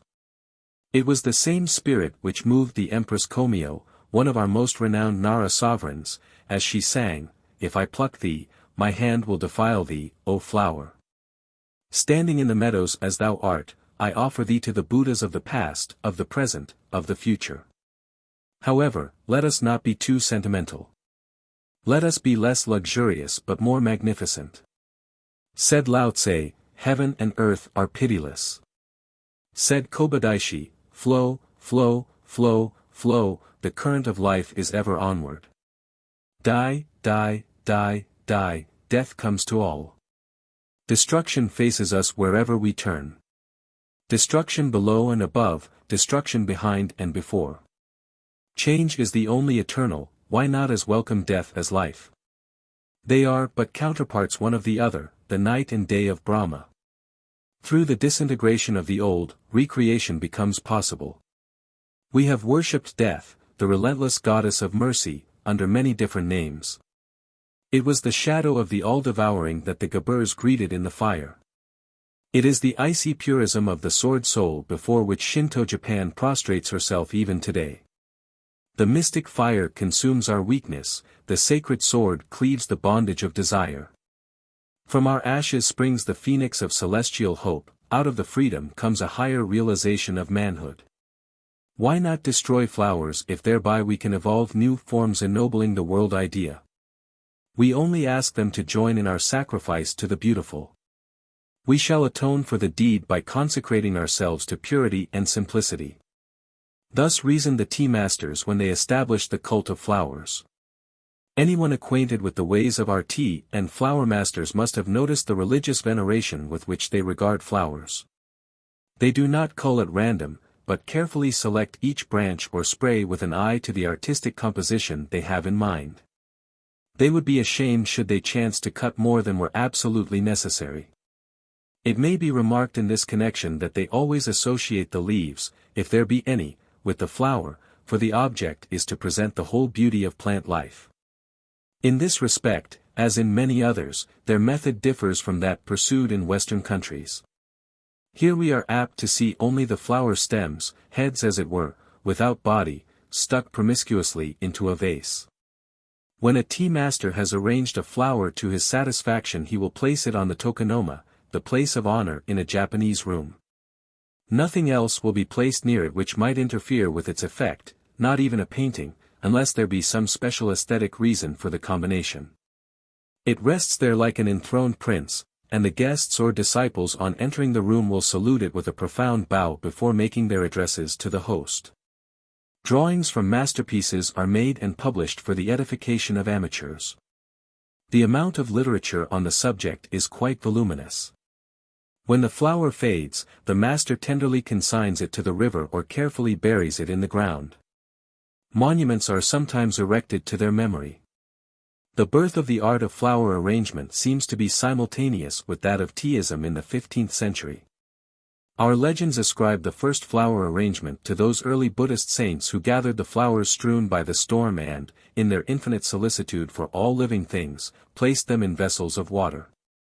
It is said that Somi, the great painter and connoisseur of the court of Ashikaga Yoshimasa, was one of the earliest adepts at it. Juko, the tea master, was one of his pupils, as was also Senno, the founder of the house of Ikinabo, a family as illustrious in the annals of flowers as was that of the Kanos in painting. With the perfecting of the tea ritual under Rikyu, in the latter part of the 16th century, flower arrangement also attains its full growth. Rikyu and his successors, the celebrated Odawaraka, Furukoribe, Koyetsu, Kobori and Shiyu, Katajiri Sakishiyu, vied with each other in forming new combinations.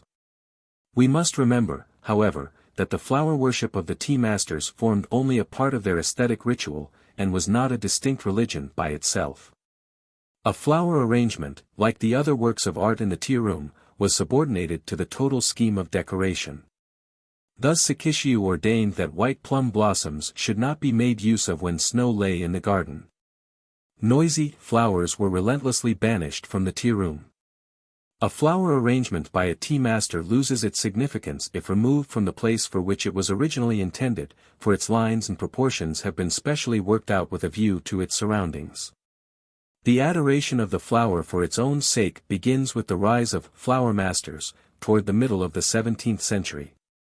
It now becomes independent of the tea room and knows no law save that the vase imposes on it. New conceptions and methods of execution now become possible, and many were the principles and schools resulting therefrom.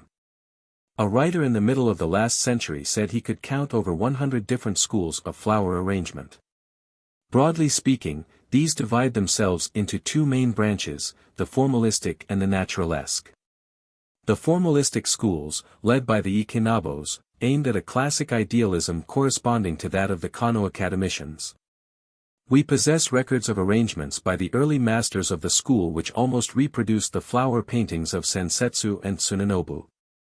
The naturalesque school, on the other hand, accepted nature as its model, only imposing such modifications of form as conduced to the expression of artistic unity. Thus we recognize in its works the same impulses which formed the Ukiyo and Shijo schools of painting. It would be interesting, had we time, to enter more fully than it is now possible into the laws of composition and detail formulated by the various flower masters of this period, showing, as they would, the fundamental theories which govern Tokugawa decoration.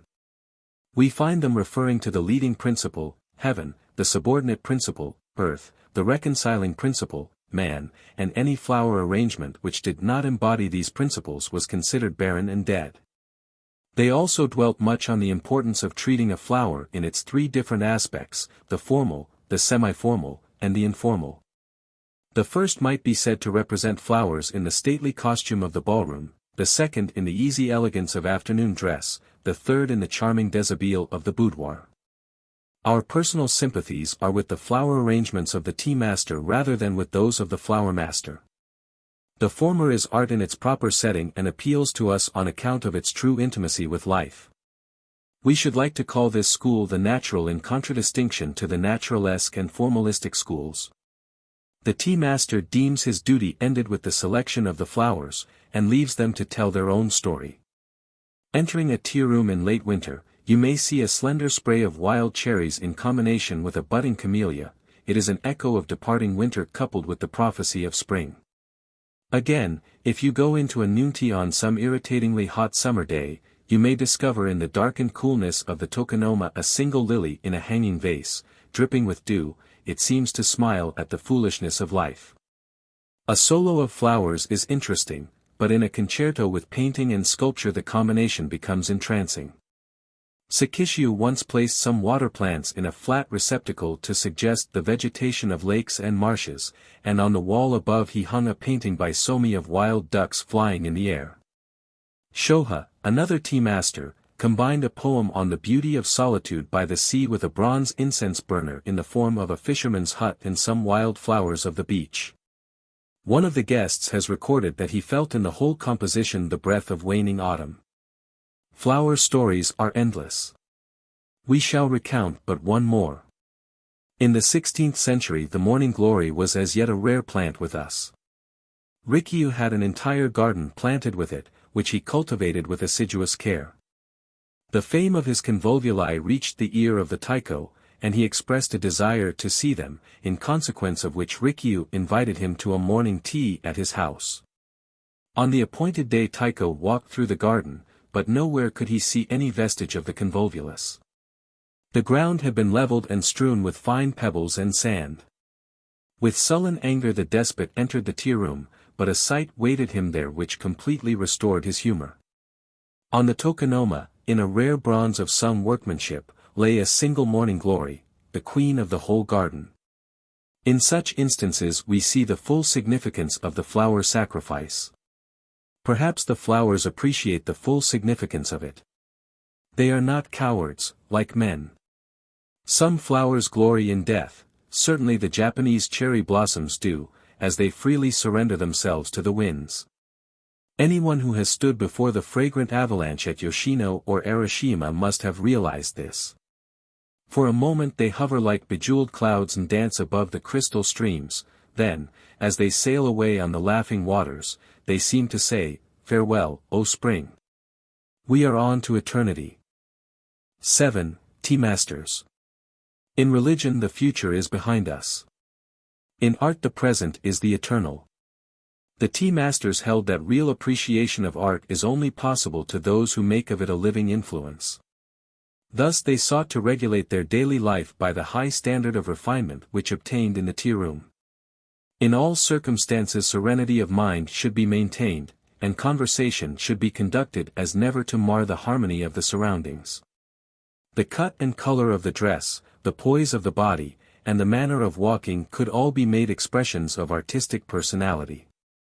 These were matters not to be lightly ignored, for until one has made himself beautiful he has no right to approach beauty. Thus the tea master strove to be something more than the artist, art itself. It was the Zen of aestheticism. Perfection is everywhere if we only choose to recognize it. Rikiu loved to quote an old poem which says, "To those who long only for flowers, fain would I show the full-blown spring which abides in the toiling buds of snow-covered hills." Manifold indeed have been the contributions of the tea masters to art. They completely revolutionized the classical architecture and interior decorations, and established the new style which we have described in the chapter of the tea room. A style to whose influence even the palaces and monasteries built after the 16th century have all been subject. The many-sided Koborian Shiyu has left notable examples of his genius in the imperial villa of Katsura, the castles of Nagoya and Nijo, and the monastery of Kohoen. All the celebrated gardens of Japan were laid out by the tea masters. Our pottery would probably never have attained its high quality of excellence if the tea masters had not lent it to their inspiration. The manufacture of the utensils used in the tea ceremony calling forth the utmost expenditure of ingenuity on the parts of our ceramists. The 7 kills of Enshiyu are well known to all students of Japanese pottery. Many of our textile fabrics bear the names of tea masters who conceived their color or design. It is impossible, indeed, to find any department of art in which the tea masters have not left marks of their genius. In painting and lacquer it seems almost superfluous to mention the immense services they have rendered. One of the greatest schools of painting owes its origin to the tea master Hanami Koetsu, famed also as a lacquer artist and potter. Beside his works, the splendid creation of his grandson, Koho, and of his grandnephews, Korin and Kenzan, almost fall into the shade. The whole Korin school, as it is generally designated, is an expression of teaism. In the broad lines of this school we seem to find the vitality of nature herself. Great as has been the influence of the tea masters in the field of art, it is as nothing compared to that which they have exerted on the conduct of life. Not only in the usages of polite society, but also in the arrangement of all our domestic details, do we feel the presence of the tea masters. Many of our delicate dishes, as well as our way of serving food, are their inventions. They have taught us to dress only in garments of sober colors. They have instructed us in the proper spirit in which to approach flowers. They have given emphasis to our natural love of simplicity, and shown us the beauty of humility. In fact, through their teachings tea has entered the life of the people. Those of us who know not the secret of properly regulating our own existence on this tumultuous sea of foolish troubles which we call life are constantly in a state of misery while vainly trying to appear happy and contented. We stagger in the attempt to keep our moral equilibrium, and see forerunners of the tempest in every cloud that floats on the horizon. Yet there is joy and beauty in the roll of billows as they sweep outward toward eternity. Why not enter into their spirit, or, like Litsa, ride upon the hurricane itself? He only who has lived with the beautiful can die beautifully. The last moments of the great tea masters were as full of exquisite refinement as had been their lives. Seeking always to be in harmony with the great rhythm of the universe, they were ever prepared to enter the unknown. The last tea of Rikyu will stand forth forever as the acme of tragic grandeur. Long had been the friendship between Rikyu and the Taiko Hideyoshi, and high the estimation in which the great warrior held the tea master. But the friendship of a despot is ever a dangerous honor.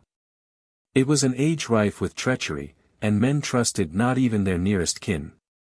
Rikyu was no servile courtier, and had often dared to differ in argument with his fierce patron. Taking advantage of the coldness which had for some time existed between the Taiko and Rikyu, the enemies of the latter accused him of being implicated in a conspiracy to poison the despot. It was whispered to Hideyoshi that the fatal potion was to be administered to him with a cup of the green beverage prepared by the tea master. With Hideyoshi suspicion was sufficient ground for instant execution, and there was no appeal from the will of the angry ruler. One privilege alone was granted to the condemned, the honor of dying by his own hand. On the day destined for his self-immolation, Rikyu invited his chief disciples to a last tea ceremony. Mournfully at the appointed time the guests met at the portico. As they look into the garden path the trees seem to shudder, and in the rustling of their leaves are heard the whispers of homeless ghosts. Like solemn sentinels before the gates of Hades stand the grey stone lanterns. A wave of rare incense is wafted from the tea room. It is the summons which bids the guests to enter. One by one they advance and take their places. In the tokonoma hangs a cakeman, a wonderful writing by an ancient monk dealing with the evanescence of all earthly things. The singing kettle, as it boils over the brazier, sounds like some cicada pouring forth his woes to departing summer. Soon the host enters the room. Each in turn is served with tea, and each in turn silently drains his cup, the host last of all. According to established etiquette, the chief guest now asks permission to examine the tea equipage.